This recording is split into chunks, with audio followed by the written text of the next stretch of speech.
नमस्कार, मैं कमलेश कबीर आपका एक बार फिर स्वागत करता हूं इस नए एपिसोड में। आज के इस एपिसोड में हम बात करेंगे बिहार की राजनीति की। बिहार की राजनीति इस वक्त जिस गर्मजोशी के साथ आगे बढ़ रही है, क्योंकि दिसंबर अंत तक चुनाव होने वाले हैं। दो खेमे हैं और अब तो तीसरा मोर्चा भी चुनावी मैदान में आ गया है, प्रशांत किशोर का। अब प्रशांत किशोर के हवाले से जो है वो खबर आती है, तो फिर उसमें राजनीतिक विश्लेषक ये सोचते हैं कि कहीं ना कहीं ये बीजेपी का इम्प्लांट किया हुआ व्यक्ति है। क्यों है, किसको डेंट करने की कोशिश है, वो तमाम तरीके की बातें जो है वो हम अलग से एक वीडियो में पहले कर भी चुके हैं और दोबारा से एक वीडियो में करेंगे। लेकिन आज हम बात करेंगे महागठबंधन की। महागठबंधन में इस वक्त कांग्रेस पार्टी और आरजेडी। अब कांग्रेस पार्टी के लिए बिहार का चुनाव बहुत महत्वपूर्ण है, और महत्वपूर्ण इसलिए है क्योंकि आप देखिए हरियाणा, फिर महाराष्ट्र और फिर दिल्ली। दिल्ली में उम्मीद थी कि बहुत अच्छा करेगी, लेकिन कांग्रेस पार्टी कुछ भी नहीं कर पाई, हम ये कह सकते हैं, क्योंकि 4 से 6% पे जाना ये कोई बहुत बड़ा अचीवमेंट नहीं है। तो अब ऐसी स्थिति में कांग्रेस पार्टी, जिस तरीके से कांग्रेस पार्टी के ऊपर एक टैग लग गया परजीवी पार्टी का, परजीवी का मतलब दूसरी पार्टियों के सहारे चुनाव जीत कर आना। और ऐसा मैं इसलिए कह रहा हूं क्योंकि जब हम इंडिया अलायंस की बात करते हैं तो इंडिया अलायंस में कांग्रेस पार्टी के पास 99 सीटें हैं, लेकिन कांग्रेस पार्टी ने अपने दम पे सिर्फ 27 सीटें जीती है। बाकी जो है वो रीजनल पार्टियों के सहयोग की वजह से जीती है, और लगातार, चाहे वो आप अखिलेश यादव की बात कर लीजिए, ममता बनर्जी की बात कर लीजिए, लगातार वो इस मामले को जो है वो उठाते भी हैं। तो अब ऐसी स्थिति में बिहार में भी कुछ जो है वो इसी तरीके का, लेकिन कांग्रेस पार्टी ने इस बार जो है वो कुछ कदम जरूर उठाए हैं। और कदम कौन से हैं? एक, बिहार का जो चुनाव प्रभारी है उसको बदल दिया गया है, कृष्णा अल्लावरू, और वो राहुल गांधी के इंप्लांट किए हुए हैं, मतलब राहुल गांधी के करीबी है, हम ये कह सकते हैं। अब ऐसी स्थिति में दूसरा व्यक्ति कन्हैया कुमार। कन्हैया कुमार की बिहार में अगर आप स्थिति देखोगे तो कन्हैया कुमार के नाम से फिर तेजस्वी यादव जो है वो असहज हो जाते हैं। क्यों? क्योंकि तेजस्वी यादव के सामने एक कॉम्पिटिटर हो जाता है कि चेहरा कौन। तो ऐसी स्थिति में कांग्रेस पार्टी के पास है पप्पू यादव और कन्हैया कुमार। पप्पू यादव और कन्हैया कुमार दोनों ही, हम कहें कि राजनीति में डम्मी कैंडिडेट की तरह राजनीति तो करने आए नहीं। तो ऐसी स्थिति में, और कन्हैया कुमार तो आपको पता है वक्ता तो बहुत अच्छे हैं, हालांकि कांग्रेस पार्टी में उनको, कांग्रेस पार्टी से पहले वो लेफ्ट पार्टी में थे। तो ऐसी स्थिति में कन्हैया कुमार की जो सोच है वो वामपंथी सोच है।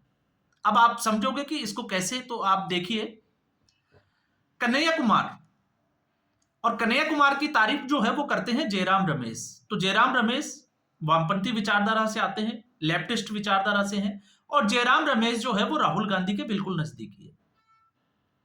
तो राहुल गांधी के करीबी होने के नाते जयराम रमेश प्रमोट करते हैं हमेशा कन्हैया कुमार को। आपने देखा होगा भारत जोड़ो न्याय यात्रा के लिए भी उन्होंने कहा था कि अगर राहुल गांधी के बाद में कोई लोकप्रिय नेता कांग्रेस पार्टी में था तो वो कन्हैया कुमार था। तो अब सवाल खड़ा यह हो जाता है कि आखिर कन्हैया कुमार को बिहार भेजा गया है, कृष्णा अल्लावरू वो भी बिहार के दौरे पे हैं, तो आखिर कांग्रेस पार्टी की मंशा क्या है? अब अटकलें जो है वो बस यही। तो अब जिस तरीके से राजनीतिक विश्लेषक एक अंदेशा लगा रहे हैं कि शायद कांग्रेस पार्टी जो है वो अकेले दम पर चुनाव लड़ेगी, लेकिन जहां तक मैं सोच पा रहा हूं कांग्रेस पार्टी अकेले दम पर चुनाव नहीं लड़ सकती। क्यों? क्योंकि बिहार विधानसभा चुनाव में 243 सीटों की तैयारी करना और उस लेवल पर संगठन को मजबूत करना, फिलहाल की स्थिति में मुझे लगता है कि कांग्रेस पार्टी के पास शायद इतने कैंडिडेट भी नहीं है। तो फिर आखिर कन्हैया कुमार और कृष्णा अल्लावरू, तो क्या होगा अगर हम उसके मायने में जाते हैं? तो आप देखिएगा आने वाले समय में कांग्रेस पार्टी में बिहार में यहां पर कुछ जो है वो पटाखा फटने वाला है, या हम कहें कि गुब्बारा फटने वाला है कांग्रेस पार्टी का भी। अब सोच के देखिए, अखिलेश प्रसाद सिंह, अखिलेश प्रसाद सिंह जो कि रिसोर्सफुल पर्सन है, मजबूत है, और सबसे बड़ी बात है कि वो केसी वेणुगोपाल के करीबी है, और कृष्णा अल्लावरू राहुल गांधी के करीबी है। आप ये कह सकते हैं कि केसी वेणुगोपाल राहुल गांधी के बिल्कुल करीबी है। तो इससे क्या हो जाएगा? इससे यह हो जाएगा कि केसी वेणुगोपाल कभी नहीं चाहेंगे कि उनके गुट से बाहर निकलकर कोई व्यक्ति राहुल गांधी के नजदीक आए, क्योंकि ये बड़े आरोप लगते हैं कि केसी वेणुगोपाल से आगे जो है वो कोई भी नेता राहुल गांधी तक पहुंच ही नहीं पाता। तो मैसेज जो कन्वे करता है या डिसीजन मेकिंग जो चलती है वो केसी वेणुगोपाल के भरोसे चलती है। और ये कांग्रेस पार्टी पर इस तरीके के आरोप लगते हैं। और आरोप जो है वो हरियाणा विधानसभा चुनाव में भी लगा था। केसी वेणुगोपाल तक जो है वो आरोप लग जाते हैं कि कांग्रेस पार्टी में टिकट बेचे जाते हैं। तो आप सोच के देखिए, तो यहां पर यह हो सकता है कि आने वाले समय में कृष्णा अल्लावरू जब वापस दिल्ली पहुंचे तो शायद बिहार का अध्यक्ष जो है वो कांग्रेस पार्टी का वो बदल दिया जाए। बहाना कुछ भी हो सकता है, हम उसकी तरफ जो है वो इशारा नहीं कर रहे, इसकी पूरी संभावना है। तो फिर कन्हैया कुमार के जाने से, तो कन्हैया कुमार जब जाते हैं, क्योंकि कन्हैया कुमार ऑलरेडी बेगूसराय से चुनाव लड़ चुके हैं। पिछली बार आपको पता होगा दिल्ली से विधानसभा, दिल्ली से चुनाव लड़ा, दोनों ही बार जो है वो हार का सामना देखना पड़ा। लेकिन जब कन्हैया कुमार ये कहते हैं कि आपको जो है वो गांवों के लेवल तक संगठन को मजबूत करना है, तो आप इसको समझ सकते हैं कि कांग्रेस पार्टी अपने आप को मजबूत दिखाने की कोशिश कर रही है ताकि वो आरजेडी के साथ बार्गेनिंग कर सके। अब आरजेडी के साथ बार्गेनिंग का चक्कर आप समझोगे तो आपको समझ में आएगा, क्योंकि पिछली बार आरजेडी ने कांग्रेस पार्टी को गठबंधन में सीटें दी थी 70, और 70 सीटों में कांग्रेस पार्टी ने जीती 19 सीटें। यह कांग्रेस पार्टी का स्ट्राइक रेट था। अब ऐसी स्थिति में एक टैग लग गया तेजस्वी यादव, और हमेशा आपने देखा होगा आरजेडी की तरफ से कि अगर आरजेडी ज्यादा सीटों पर चुनाव लड़ती तो शायद तेजस्वी यादव आज मुख्यमंत्री होते। तो सवाल बड़ा ये हो जाता है कि आखिर कांग्रेस पार्टी ने वो सीटें कहां लड़ी, कांग्रेस पार्टी को कौन सी सीटें दी गई। तो कांग्रेस पार्टी को 70 सीटें वो दी गई, जिसमें से लगभग 40 से 45 सीटें वो थी जहां पर 3 से 4 बार, मतलब पिछले 3 चुनावों से 4 चुनाव या 5 चुनाव तक ना आरजेडी वहां पर जीत पाई, ना कांग्रेस पार्टी वहां जीत पाई। और ऐसी स्थिति में बचती है 25 से 30 सीटें, जहां पर महागठबंधन जो है वो मजबूत दिखाई देता है, और कांग्रेस पार्टी ने 19 सीटें जीती। तो कांग्रेस पार्टी चाहती है कि भले ही उसको 70 सीटें मिले बिहार में चुनाव लड़ने के लिए, लेकिन वो 70 सीटें उनकी मर्जी से होनी चाहिए। मर्जी का मतलब आप समझ सकते हो कि उनकी सीटें बढ़े। और सीटें बढ़े क्यों बढ़े? क्योंकि इसमें आप सोचोगे तो कांग्रेस पार्टी की अब जो तैयारी है वो है 2029 के लोकसभा चुनाव। अब 2029 के लोकसभा चुनाव कैसे? तो 2029 के लोकसभा चुनाव की तैयारी राहुल गांधी कर रहे हैं। आपने देखा जिस तरीके से बदलाव किया जा रहा है। अगर कांग्रेस पार्टी विधानसभा के चुनाव लड़ती तो महाराष्ट्र की हार के बाद में शायद दिल्ली के चुनाव में कुछ सबक लेती। लेकिन क्या हुआ वो आपने देखा। जब राहुल गांधी वर्चुअल मीटिंग में 2 से 3 मिनट के बाद में कांग्रेस पार्टी के कार्यकर्ता नेताओं के साथ मीटिंग को छोड़ के चले जाएं, तो आप समझ सकते हैं कि स्थिति क्या थी। संगठन के स्तर पर कोई काम ही नहीं हुआ, क्योंकि संगठन महासचिव केसी वेणुगोपाल। अब ऐसी स्थिति में कांग्रेस पार्टी सिर्फ जो है वो एक ही सपना है, अधूरा सपना जिसको हम कहें, कि किसी भी तरीके से राहुल गांधी को प्रधानमंत्री बनाया जाए।